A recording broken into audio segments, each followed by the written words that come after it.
আজকাল সবাই বলে ইথিক্যাল হ্যাকিং শিখে লাখ টাকা আয় করা যায়, কিন্তু প্রশ্ন হলো আপনি কি সেই বেসিক জিনিসগুলো জানেন যা একজন হ্যাকারকে সত্যিকারের দক্ষ হ্যাকার করে তোলে? যদি না জানেন তাহলে এই ভিডিওটা আপনার জন্য। এই ভিডিওতে আমি দেখাবো সেই 7টি গুরুত্বপূর্ণ বিষয় যা জানলে আপনি শেখার সঠিক পথ খুঁজে পাবেন। একটি কথা মনে রাখবেন, শুধুমাত্র হ্যাক করার পদ্ধতি জানা থাকলে বা সিস্টেমে ত্রুটি খুঁজে বের করলেই ভালো ইথিক্যাল হ্যাকার হওয়া যায় না। একজন ভালো ইথিক্যাল হ্যাকার হওয়ার জন্য অনেক কিছুর উপর দক্ষতা থাকতে হয়।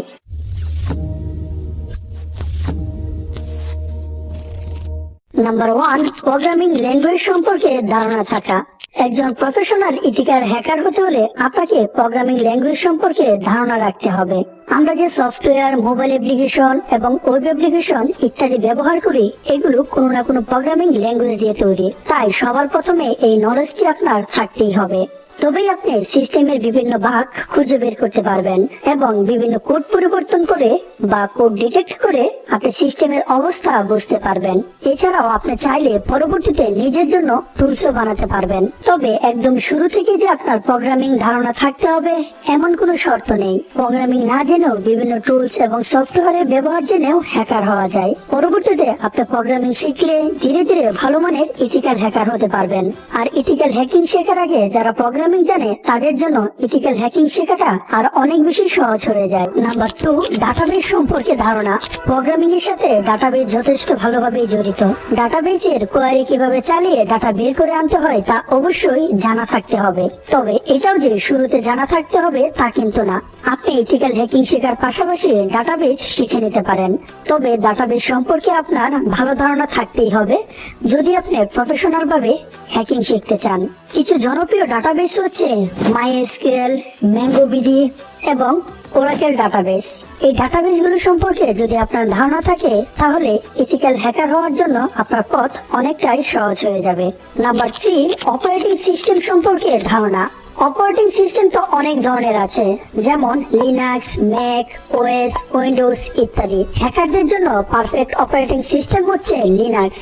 লিনাক্সের আবার অনেক ধরনের ভার্সন রয়েছে। হ্যাকারদের জন্য সবচেয়ে জনপ্রিয় হলো কালি লিনাক্স।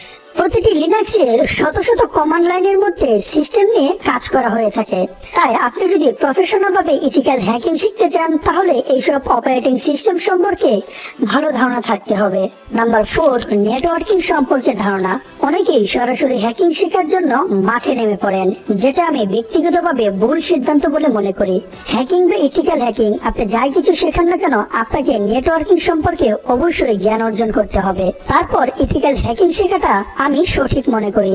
নেটওয়ার্কিং এর সাথে ইথিক্যাল হ্যাকিং এর যোগসূত্র খুব গভীর, যা আপনি বিভিন্ন সার্চ ইঞ্জিনে সার্চ করলেই প্রচুর ব্লগ পাবেন এবং সেগুলো পড়লেও বুঝতে পারবেন। নেটওয়ার্কিং এর জন্য বিভিন্ন লিনাক্স অপারেটিং সিস্টেম যেমন Fedora, Red Hat Linux, Debian, Kali Linux ইত্যাদি খুবই জনপ্রিয়। নাম্বার 5, ইন্টারনেটের ব্যবহার সম্পর্কে ধারণা। ইন্টারনেট ছাড়া বর্তমান বিশ্ব অচল। এর সাথে জড়িয়ে আছে সার্চ ইঞ্জিন। শুধুমাত্র ইথিক্যাল হ্যাকিং বলে কথা না, আপনি যে সেক্টরেই ক্যারিয়ার করুন না কেন, আপনাকে ইন্টারনেটের ব্যবহার এবং সঠিক সার্চ করার পদ্ধতি সম্পর্কে জানতেই হবে। আপনার সমস্যাটি আপনি সঠিকভাবে সার্চ করতে না পারলে উক্ত সমস্যার কোনো সমাধান করতে পারবেন না। তাই ইন্টারনেট ব্যবহার আপনাকে জানতেই হবে। Number 6, social engineering. Social engineering হচ্ছে এক ধরনের কৌশল যা ব্যবহার করে সূক্ষ্ম ফাঁদ পেতে একজন মানুষের কাছ থেকে নির্দিষ্ট তথ্য হাতিয়ে নেওয়া যায়। সোশ্যাল ইঞ্জিনিয়ারিং কে অনেকেই আর্ট অফ হিউম্যান হ্যাকিং বলে থাকে। এছাড়াও গোয়েন্দা, বিভিন্ন সিক্রেট সার্ভিসের এজেন্ট, ইনফরমেশন কালেক্টরদের কাছে তথ্য হাতানোর জন্য এই পদ্ধতিটি বেশ জনপ্রিয়।